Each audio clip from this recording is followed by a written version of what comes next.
कि कैसे हम मैनेजमेंट करेंगे चैप्टर वाइज। तो देखो, करंट इलेक्ट्रिसिटी जो क्लास 10th का है, करंट इलेक्ट्रिसिटी, ठीक है, या इलेक्ट्रिसिटी के नाम से चैप्टर बेटे, अगर सही से आपने जो है इस चैप्टर को पढ़ा तो मेरे हिसाब से जो है ना 8 घंटे में खत्म हो जाएगा, 8 आवर्स में। मैंने ज्यादा कह दिया, ठीक है। क्या करोगे, देखो करंट इलेक्ट्रिसिटी में जो क्वेश्चन आता है वो पावर से रिलेटेड आता है, ठीक है, या जूल्स लॉ हीटिंग आता है। तो सबसे पहले आप क्या करेंगे कि आप थ्योरी पढ़ेंगे, और थ्योरी अगर आप लगन से पढ़ते हो तो करंट इलेक्ट्रिसिटी मेरे हिसाब से 8 घंटा मैंने बहुत ज्यादा बता दिया है, ठीक है, बहुत ज्यादा बता दिया है, ठीक। जो लाइट चैप्टर है वो टाइम टेकन थोड़ा सा है, ठीक है, और मैथ में आपका ट्रिग्नोमेट्रिक है, इसके अलावा कुछ नहीं। तो इसीलिए मैंने कहा था कि बहुत छोटा सिलेबस है 10th क्लास का। हम कह सकते हैं बेसिक फिजिक्स, बेसिक मैथ, ठीक है। हाँ, ऐसे जो है थोड़ा सा परेशान आपको कर सकता है। तो करंट इलेक्ट्रिसिटी 8 घंटे में आप निपटा दोगे, ठीक है। और मैंने आपको 2 घंटे के हिसाब से दिया, तो 10 दिन में मुझे लगता है 2 बार आप पक्का कंप्लीट करोगे, ठीक है। ये हो गया, ठीक है। फिजिक्स की बात करें, दूसरा में है आपके लाइट चैप्टर, ठीक है। लाइट में आपको 12 घंटे ज्यादा से ज्यादा, हालांकि बहुत ज्यादा मैंने ये भी दिया है, ठीक है, थोड़ा बड़ा है इसमें, न्यूमेरिकल ज्यादा है। थर्ड में लाइट में ही बेटा आप आई वाला जो है पोर्शन को कवर करोगे, ठीक है। और थर्ड में जो आप लेंगे वो मैग्नेट, मैग्नेट मैग्नेट 6 घंटा बहुत है, 6 घंटा बहुत है, ठीक है। उसके बाद में आ जाता है बायो। बायो में देखो लाइफ प्रोसेस बहुत बड़ा चैप्टर है, ठीक है। तो मैं ये कहूंगा बायो में जो है ना स्पेशल, आप पूरे चैप्टर नहीं लिख रहा हूं, स्पेशल जो है 30 मिनट उसके ब्लॉक डायग्राम को देना बेटे, ब्लॉक डायग्राम में, ठीक है। रोज प्रैक्टिस करो, ठीक है। बायोलॉजी का जो है ब्लॉक डायग्राम रोज प्रैक्टिस करो, और फीमेल का रिप्रोडक्टिव सिस्टम जो है उसको तो बिल्कुल एकदम जो है अच्छे तरीके से प्रैक्टिस करो। देखो बायोलॉजी में अगर आपने इसके ब्लॉक डायग्राम को ड्रॉ नहीं करते हो और थ्योरी लिखते हो तो बेटा आपको 2 से 2.5 नंबर से ज्यादा नहीं मिलेगा, ठीक है। थ्योरी में अगर 5 नंबर का क्वेश्चन है तो याद रहे बायोलॉजी का डायग्राम आपके लिए बड़ा मायने रखता है, इसलिए 30 मिनट आप रोज प्रैक्टिस करेंगे। लाइफ प्रोसेस जो है लॉन्ग है, ठीक है, मतलब बड़ा है, ठीक। उसके बाद में हाउ डू ऑर्गेनिज्म,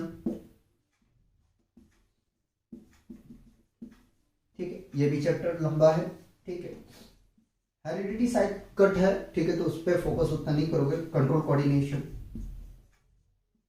ये 3 हो गए, ठीक। केमिस्ट्री में आ जाओ, तो केमिस्ट्री में जो है, केमिस्ट्री में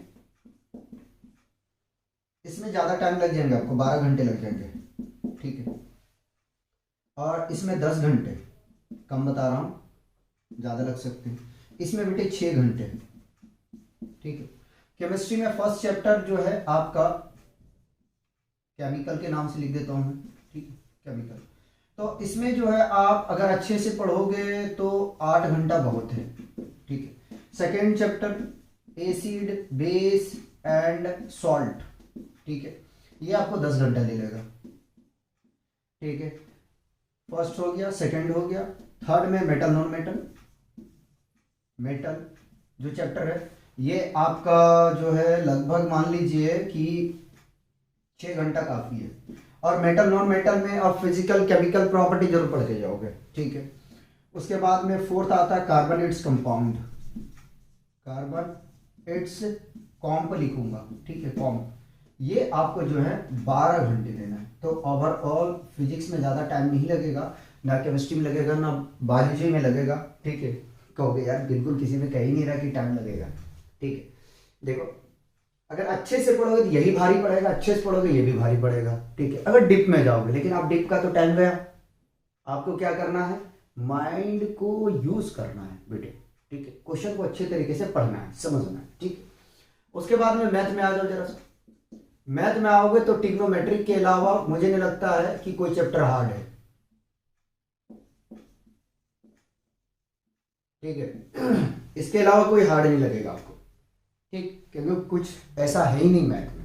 ठीक, तो मैथ का आप करोगे क्या, ट्रिग्नोमेट्रिक के फॉर्मूले हैं, और अगर प्रूफिंग वाले क्वेश्चन में प्रॉब्लम करे तो देख लेना उसको यार, एक क्वेश्चन दो क्वेश्चन लगाने की कोशिश करना, उसके अलावा टफ नहीं है।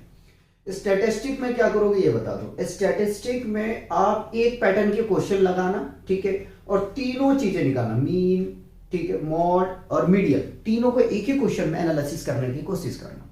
ठीक है, तो इस तरीके से अगर आप करेंगे ना तो बहुत आपको छोटा सिलेबस लगेगा। नहीं तो आप अगर देखेंगे, देखो बोर्ड के हिसाब से जो है वो बड़ा बन जाता है, लेकिन 10 और 12 का तो खैर अलग पोर्शन है, उसकी मैं बात ही नहीं करना चाहता हूँ। ठीक है, 10th का बहुत छोटा सिलेबस है, हमने कोई ऐसी हवाबाजी में नहीं बात की, लेकिन इतना उम्मीद है कि आप बहुत अच्छे तरीके से मैनेज करोगे, जो हमने आपको दिए हैं शेड्यूल, ठीक है, उसको कवर करेंगे। ये नहीं करोगे मेरे बारी करो, आप अपने हिसाब से मैनेजमेंट करो, मैंने बस टाइम को जो है वो काफ़ी मिनिमाइज करके मैंने आपके लिए कर दिया है। ठीक है, तो इस तरीके से आप मैनेज कर लें। उसके बाद में जो है हम गेट का कुछ टाइम मैनेजमेंट करेंगे, और जैसे कि हमने 10th का तो कोई भी लेक्चर प्रोवाइड नहीं किया, शायद एक लेक्चर था उसको किए, अब न्यू सेशन से जो भी करना होगा न्यू सेशन से करेंगे। क्लास 12th को भी हमने रोक दिया, उसको भी न्यू सेशन से करेंगे। बस मेरे 2 लेक्चर ही जाएंगे, फाउंडेशन सीरीज फैब से जाएंगे, और इंजीनियरिंग मैथ का ही लेक्चर अभी प्रोवाइड करेंगे, क्योंकि ऑफलाइन क्लासेस बहुत ज़्यादा है तो नहीं हो पाता है, टाइम बहुत कम मिल पाता है, जिसकी वजह से सिर्फ केवल इंजीनियरिंग मैथमेटिक्स का लेक्चर जाएगा, और फैब से हम फाउंडेशन सीरीज स्टार्ट करेंगे जहां से हमने उसको रोका है।